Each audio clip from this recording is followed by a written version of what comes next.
America के capital Washington DC में हलचल। डोनाल्ड ट्रंप ने अपनी काबीना का ऐलान करना शुरू कर दिया।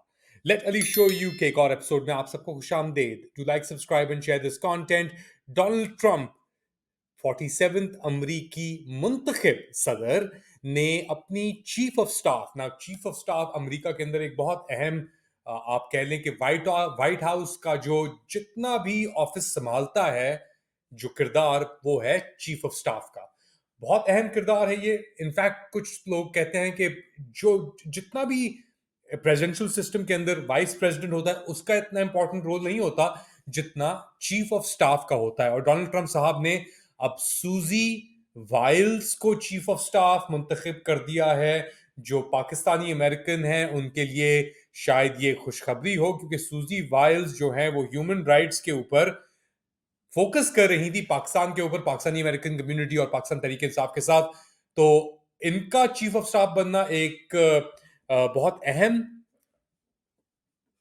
डेवलपमेंट है ट्रम्प कैंपेन के लिए। और बेसिकली ये कैंपेन मैनेजर भी रही हैं, one of two campaign managers थी ये डोनाल्ड ट्रंप की। और पिछली बार रिपब्लिकन इनसाइडर्स को लेके आए थे, मगर इस बार लग रहा है कि वाइल्स जो हैं, क्योंकि उन्होंने इतनी एफिशिएंट कैंपेन चलाई, बिल्कुल क्लीन स्वीप हुआ, तो उनको अब ये तोहफा, ये एक बेसिकली एक ओहदा दिया जा रहा है डोनाल्ड ट्रंप की तरफ से। अच्छा, इनका किरदार बहुत अहम होगा और एक और किरदार बहुत अहम होगा, और वो होगा सेक्रेटरी ऑफ स्टेट का, जो पाकिस्तान के अंदर एक तरीके से फॉरेन मिनिस्टर भी है। फॉरेन मिनिस्टर को अमेरिका में कहते हैं सेक्रेटरी ऑफ स्टेट। तो वो कौन हो सकते हैं? उसके लिए बहुत एक इंटरेस्टिंग नाम सामने आया है, वो है रिचर्ड ग्रेनेल का। ग्रेनेल जो हैं वो ट्रंप साहब के करीबी एडवाइजर्स में से एक हैं। और जब ट्रंप साहब की मुलाकात हुई थी सितंबर में व्लादिमीर ज़ेलेंस्की के साथ, तो प्राइवेट मीटिंग के अंदर ट्रंप साहब और ज़ेलेंस्की साहब के साथ रिचर्ड ग्रेनेल भी बैठे हुए थे। क्यों इंपॉर्टेंट है ग्रेनेल साहब? ग्रेनेल साहब इसलिए इंपॉर्टेंट हैं क्योंकि जब बेसिकली पिछली बार जब ट्रंप साहब की पहली 4 साल जो मुद्दत थी उसके अंदर रिचर्ड ग्रेनेल नेशनल इंटेलिजेंस के एक्टिंग डायरेक्टर थे और फिर अमेरिका के सफीर भी रहे जर्मनी में। तो बहुत अहम इनका किरदार है। और यूक्रेन वॉर को लेकर जो वहां से वाइंड डाउन होना चीज शुरू होगी, अमेरिकन फंडिंग जो ट्रंप साहब ने वादा भी किया है, तो उसके अंदर ग्रेनेल साहब का, या वो सेक्रेटरी स्टेट बनते हैं या नहीं बनते, बहुत ही अहम किरदार होगा।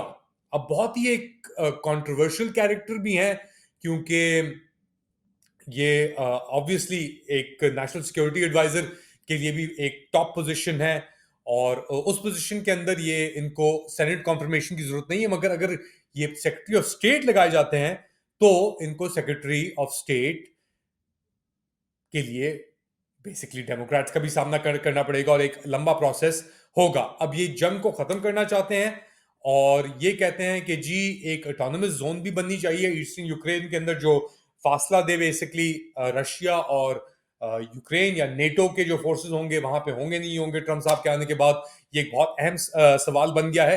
तो एक और चीज रिचर्ड ग्रेनेल साहब को लेकर कि पाकिस्तानी अमेरिकन कम्युनिटी के जो कॉन्टैक्ट चल रहे हैं ट्रंप साहब के साथ, स्पेशली ह्यूमन राइट्स वायलेशन, एक तो सूजी विल्स का नाम मैंने जो चीफ ऑफ स्टाफ बन गई है, और इमरान खान को लेकर जो फाइल एक तरीके से हैंडल की जा रही थी वो थे रिचर्ड या रिच ग्रेनेल। अगर तो ये नेशनल सिक्योरिटी एडवाइजर बनते हैं या पोटेंशियली सेक्रेटरी ऑफ स्टेट बनते हैं, वजीर खारजा, तो दोनों सूरत हाल के अंदर पाकिस्तान की जो डिफेंस एस्टेब्लिशमेंट है उसके ऊपर बहुत प्रेशर आने वाला है। आइदर वे, अब दुआएं चल रही होंगी पाकिस्तान के अंदर कि यार कि ये इनको सेक्रेटरी ऑफ स्टेट या कोई ऐसा ओहदा ना मिले, बट मुश्किल लग रहा है कि इनको इस तरीके से ये बच सकते हैं या इनको कोई ओहदा ना दिया जाए। अच्छा, एक और नाम लिया जा रहा है रॉबर्ट ओब्रायन का। वो भी एक पोटेंशियली वजीर खारजा के नाम उनके लिए नाम लिया जा रहा है। अब ट्रंप साहब के ओब्रायन साहब चौथे और आखिरी नेशनल सिक्योरिटी एडवाइजर थे पहली टर्म में 2016 से लेके 2000 20 तक, 20 के इख्तिताम तक, 21 की शुरुआत तक। तो बहुत करीबी जानते हैं, और बेसिकली रॉबर्ट ओब्रायन उन वाहिद लोगों में से हैं, क्योंकि आपको याद होगा रेक्स टिलरसन भी थे secretary of state Donald Trump साहब के पहली उसके अंदर मुद्दत में। उनका इतना अच्छा नहीं चला जो भी सेटअप था। तो ट्रंप साहब ने अपने सेक्रेटरी ऑफ स्टेट भी चेंज किए। पहला टर्म जो था उनका बहुत टमल्चुअस था, मगर रॉबर्ट ओब्रायन जो थे नेशनल सिक्योरिटी एडवाइजर, वो डटे रहे। ये क्यों अहम किरदार हैं? ओब्रायन साहब जो हैं, इनका ट्रंप कैंपेन या ट्रंप साहब को लेकर जो इजराइल और गाजा के अंदर सिचुएशन डेवलप हो रही है, उसके अंदर बहुत इंटरेस्टिंग इनका किरदार रहा है। इनकी मुलाकातें भी होती रही हैं Israeli prime minister Benjamin Netanyahu से मई के महीने के अंदर। और ट्रंप साहब ने ओब्रायन साहब को इस्तेमाल कर रहे हैं कि यार किसी तरीके से ये जो इंस्टेंस है इजराइल की जो जंग है गाजा के अंदर, उसको खत्म किया जाए, इजराइल को और सपोर्ट दी जाए। तो उसके अंदर ओब्रायन साहब के जो नजरियाती यानी जो व्यूज हैं, वो थोड़े जरा एक्सट्रीम कहे जाते हैं। यूक्रेन के ऊपर भी मिलिट्री एड के को लेकर इनके व्यूज ट्रम्प साहब से थोड़े मुख्तलिफ हैं। वो कहते हैं कि हमें एड जो है यूएसए को, यूएसए की एड यूक्रेन को देनी चाहिए। अब ये ग्रिनेल साहब से मुख्तलिफ पोजीशन है, ट्रम्प साहब से ही मुख्तलिफ पोजीशन है। तो क्या ये सेक्रेटरी ऑफ स्टेट बन पाएंगे? क्या किरदार होगा इनका? क्योंकि नेतन्याहू साहब के साथ इसराइल के ऊपर तो ट्रम्प साहब और ओब्रायन साहब के नजरियात जो हैं वो मिलते जुलते हैं, बट यूक्रेन के ऊपर डाइवर्जन है। और यूक्रेन ट्रम्प साहब का एक बेसिकली एक पेट इशू है, तो शायद ओब्रायन साहब ऊपर ना आ सकें, क्योंकि ट्रम्प साहब जो है वो अपनी फंडिंग बिल्कुल खत्म करना चाहते हैं यूएस की यूक्रेन को लेकर। अच्छा, एक और नाम जो है जो लिया जा रहा है वो है बिल हैगर्टी का। ये भी इनका भी नाम सेक्रेटरी ऑफ स्टेट के लिया जा रहा है। ये सेनेटर हैं टेनेसी से, और 2016 में जो ट्रम्प साहब की ट्रांजिशन थी उसके ऊपर भी काम इन्होंने किया। और ये भी एक टॉप कंटेंडर है, टॉप चॉइस है सेक्रेटरी ऑफ स्टेट के लिए। मगर सबसे प्रॉब्ली जो वाजे चॉइस सेक्रेटरी ऑफ स्टेट के नाम के लिए ट्रम्प साहब की दी जा रही है वो है मार्को रूबियो की। ये है सेनेटर फ्लोरिडा से। इनके वालिद जो थे वो क्यूबा से भाग के आए थे, और ये बहुत एक हॉकिश किस्म के कैरेक्टर हैं। वेनेजुएला के ऊपर भी इनका एक बहुत ही डामक डोल किस्म का किरदार रहा है, लैटिन अमेरिका के ऊपर। और ये सेनेट फॉरेन अफेयर्स कमेटी के अंदर बहुत ही लंबे अरसे से इन्वॉल्व हैं, और ये अब एक तरीके ट्रम्प साहब को सपोर्ट भी कर रहे हैं बहुत ही गहरे तरीके से। तो इनका नाम भी लिया जा रहा है। एक और नाम जो लिया जा रहा है वो है माइक वॉल्ट्स का, और ये इनका नाम वजीर दिफा यानी डिफेंस सेक्रेटरी के लिए, पेंटागन के लिए लिया जा रहा है। इनका ताल्लुक अमरीकी army special forces army green बेरे से था, और चाइना के ऊपर लेके ये बहुत ही इनके नजरियात जो हैं वो सख्त हैं, कि कहते हैं कि चाइना के साथ हमें कुछ मुकाबला करना पड़ेगा।